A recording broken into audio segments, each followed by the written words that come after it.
안녕하십니까? 30여 년간 중장년 남성의 건강을 연구하고 진료해온 비뇨의학과 전문의입니다.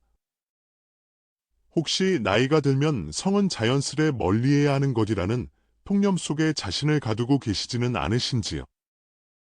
특히 40세를 넘기고 60대에 접어들면서 자위 행위는 부끄럽고 그만두어야 할 일이라는 사회적 압박을 느끼는 분들이 많습니다. 하지만 오늘 저는 그동안 누구도 명확히 알려주지 않았던 중요한 의학적 진실을 나누고자 합니다. 60세 이후의 건강한 자위는 단순한 욕구 해소를 넘어 남은 인생의 활력과 삶의 질을 지키는 매우 중요한 건강관리의 일부가 될 수 있습니다. 저는 진료실에서 수많은 중장년 남성 환자분들을 만나왔습니다. 그분들이 겪는 고통의 상당수는 병 그 자체보다 정확한 정보를 알지 못해 비롯된 오해와 잘못된 습관에서 시작되는 경우가 많았습니다. 특히 자위를 둘러싼 부끄러움과 편견은 많은 분들의 신체적, 정신적 건강의 기둥을 조용히 무너뜨려 왔습니다. 자위는 단순히 쾌락을 좇는 행위가 아닙니다. 어떤 마음으로, 어떤 방식으로 하느냐에 따라 호르몬 균형, 심혈관 기능, 전립선 건강, 나아가 뇌 기능에까지 지대한 영향을 미치는 복합적인 건강 활동입니다. 잘못된 습관은 발기부전, 전립선 질환, 우울감을 악화시키는 요인이 될 수 있지만 올바른 방식의 자위는 남성 호르몬 수치를 유지하고 혈관 건강을 지키며 깊은 수면을 돕는 긍정적인 역할을 합니다. 이제부터 60세 이상 남성이라면 반드시 알아야 할 스스로를 지키는 성건강의 진실에 대해 하나씩 짚어보겠습니다. 이 이야기는 어쩌면 남은 인생의 건강 지도를 새롭게 그리는 계기가 될지도 모릅니다. 첫 번째 진실. 무의식적인 습관이 감각을 마비시킨다.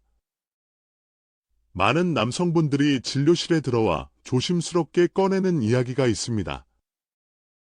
예전 같지 않다는 것입니다. 느낌이 무뎌졌어요. 특정한 방식이 아니면 사정이 힘듭니다. 이제는 몸이 감각을 잊어버린 것 같습니다. 이분들이 미처 깨닫지 못했던 사실은 수십 년간 무의식적으로 반복해온 자위 습관이 몸의 신경계를 특정 자극에만 반응하도록 조건화시켰다는 점입니다. 특히 빠르고 강한 자극에만 집중하거나 늘 똑같은 영상과 상상에 의존하는 습관은 우리 몸을 긴장 상태로 만들고 감각의 역치를 비정상적으로 높입니다. 뇌는 반복되는 자극을 효율적으로 처리하기 위해 자동화 경로를 만듭니다. 이 경로가 한번 굳어지면 일상적인 파트너와의 교감이나 부드러운 자극에는 좀처럼 반응하지 않게 됩니다. 감각은 무뎌지고 만족을 위해 점점 더 강하고 극단적인 자극을 찾게 되는 악순환이 시작됩니다. 이는 단순히 성기능의 문제를 넘어 파트너와의 정서적 거리감을 만들고 관계 자체를 회피하게 만드는 원인이 됩니다. 결국 자존감이 떨어지고 누구에게도 말 못할 수치심과 좌절감에 빠져 우울감을 겪는 분들을 너무나 많이 보아왔습니다. 하지만 희망적인 소식은 우리 몸의 신경계는 놀라운 회복력을 가졌다는 사실입니다. 몸이 망가진 것이 아니라 단지 잘못된 방식으로 훈련되었을 뿐입니다.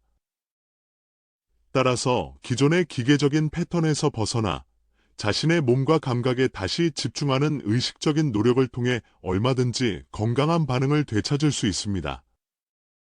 문제는 자위 자체가 아니라 인식 없이 반복되는 기계적인 자위입니다. 두 번째 진실. 멈추는 것이 능사가 아니다. 전립선 건강의 열쇠. 반대로 어떤 분들은 자위를 완전히 중단하는 것이 건강에 이롭다고 믿습니다. 특히 60대 이후에는 성적인 활동을 모두 끊어야 한다는 생각에 사로잡히기 쉽습니다. 몇 해 전 68세의 박민준, 가명, 씨가 저를 찾아오셨습니다. 밤에 대여섯 번씩 소변 때문에 깨고 아랫배에 묵직한 불쾌감이 계속된다고 하셨습니다. 저는 조심스럽게 마지막으로 사정한 시점이 언제인지 여쭈었습니다. 그는 당황하며 자네가 세상을 떠난 후로는 그런 일이 전혀 없었습니다. 제 나이엔 그게 당연한 줄 알았지요. 라고 답했습니다. 박민준 씨의 대답은 많은 중장년 남성들이 가진 대표적인 오해를 보여줍니다. 그러나 성적인 활동을 멈춘다고 해서 전립선의 기능까지 멈추는 것은 아닙니다. 전립선은 꾸준히 전립선액을 생성하는데 이 액체가 배출되지 않고 장기간 고여 있으면 전립선 내부의 압력이 높아져 우열이 생기고 만성적인 염증의 원인이 될 수 있습니다. 이로 인해 소변 줄기가 약해지고 소변을 봐도 개운치 않은 잔뇨감, 빈뇨, 심지어 통증까지 유발될 수 있습니다. 많은 분들이 이를 나이 탓으로만 돌리지만 실제로는 정기적인 사정을 통해 전립선 내부의 노폐물과 염증 유발 물질을 배출해 주는 것만으로도 증상이 크게 호전될 수 있습니다. 실제로 하버드 대학교에서 약 3만 명의 남성을 대상으로 진행한 대규모 연구에 따르면 한 달에 21회 이상 사정하는 남성은 그렇지 않은 남성에 비해 전립선암 발병률이 현저히 낮았다는 결과가 있습니다. 이는 규칙적인 사정이 전립선 건강을 지키는 중요한 예방책이 될 수 있음을 시사하는 명백한 과학적 근거입니다. 심장 건강을 위해 혈압을 관리하듯 전립선 건강 역시 방치해서는 안 될 남성 건강의 핵심입니다. 부끄럽다는 이유로 몸의 자연스러운 기능을 억제하는 것은 오히려 건강을 침묵 속에서 서서히 무너뜨리는 결과를 낳을 수 있습니다. 세 번째 진실. 사용하지 않으면 잃는다. 발기 기능과 남성 호르몬. 이제 성관계 할 일도 없으니 발기 기능은 중요하지 않다는 생각 역시 매우 위험한 착각입니다. 발기 기능은 단순히 성행위를 위한 기능이 아니라 우리 몸의 혈관 건강 상태를 보여주는 중요한 지표이기 때문입니다. 음경은 미세한 혈관과 근육 조직으로 이루어져 있습니다. 다른 신체 부위와 마찬가지로 사용하지 않으면 기능이 퇴화합니다. 정기적인 발기를 통해 혈액이 충분히 공급되지 않으면 음경 조직은 탄력을 잃고 딱딱해지는 섬유화가 진행됩니다. 혈류를 조절하는 신경과 혈관 내피세포의 기능도 점차 저하됩니다. 이른바 불용성 위축이 일어나는 것입니다. 이 상태가 오래 지속되면 나중에 다시 기능을 회복하고 싶어도 몸이 반응하지 않는 돌이킬 수 없는 상태에 이를 수 있습니다.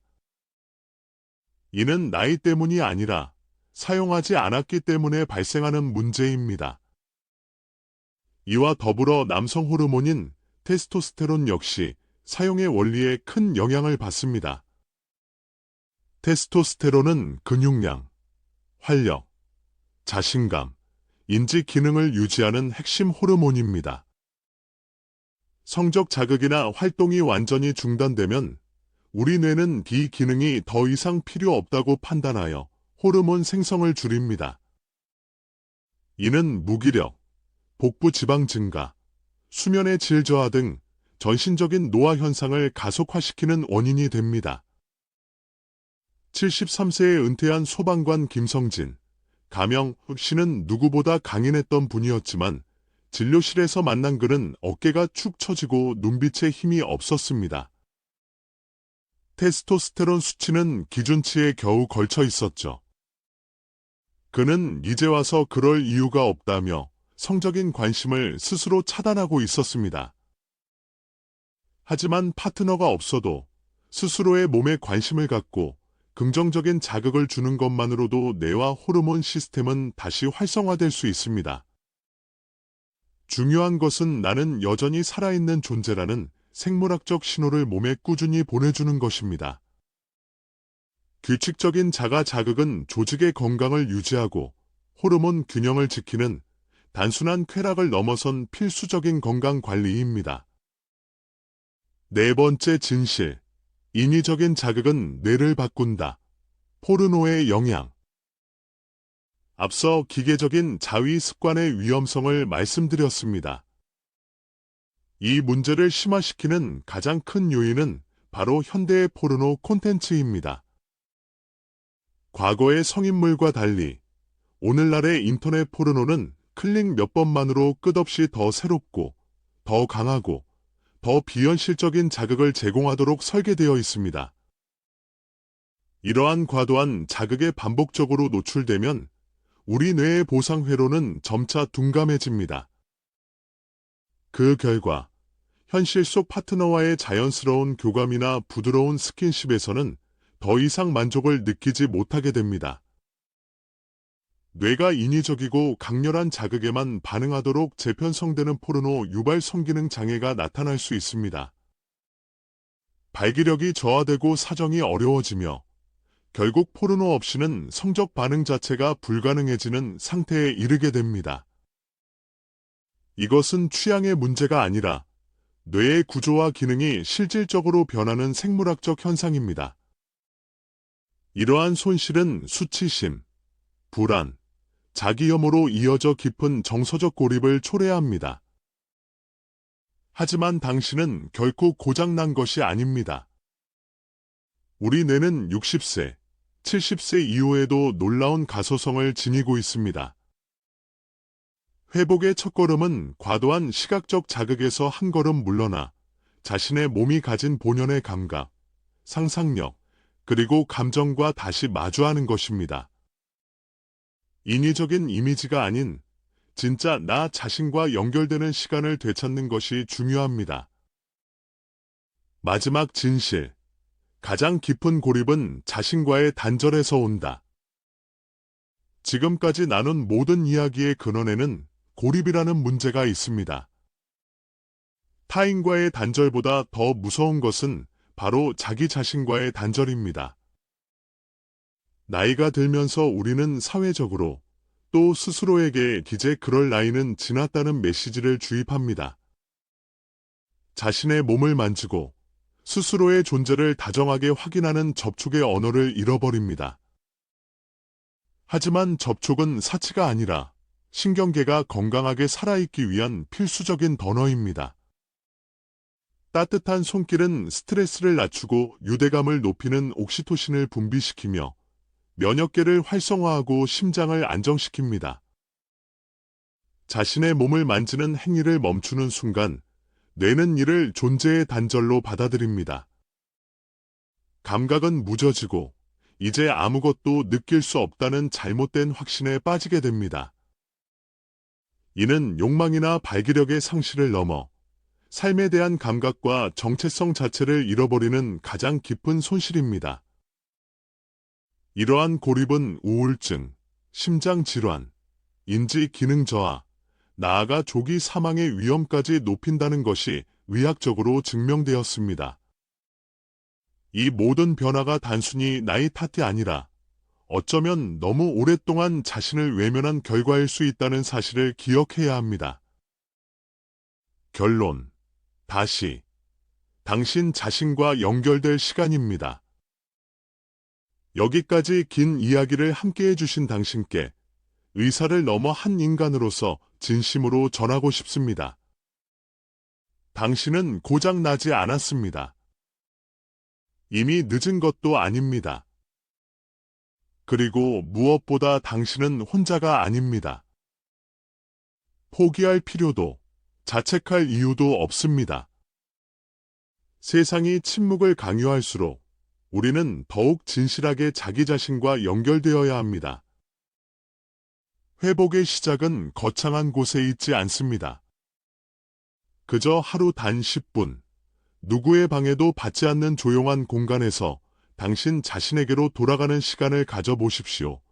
목적이나 의무감 없이 그저 편안히 호흡하며 당신의 손으로 몸을 부드럽게 어루만져 보십시오. 그 작은 손길 하나가 나는 여전히 여기에 존재한다는 가장 강력한 생명의 신호가 되어 잠들어 있던 당신의 몸과 마음을 천천히 깨울 것입니다. 부끄러움 없이, 주저함 없이 오늘부터 다시 당신 자신에게 다가가십시오. 그 작은 용기가 당신의 남은 삶 전체를 다시 밝히는 건강한 빛이 되어줄 것입니다.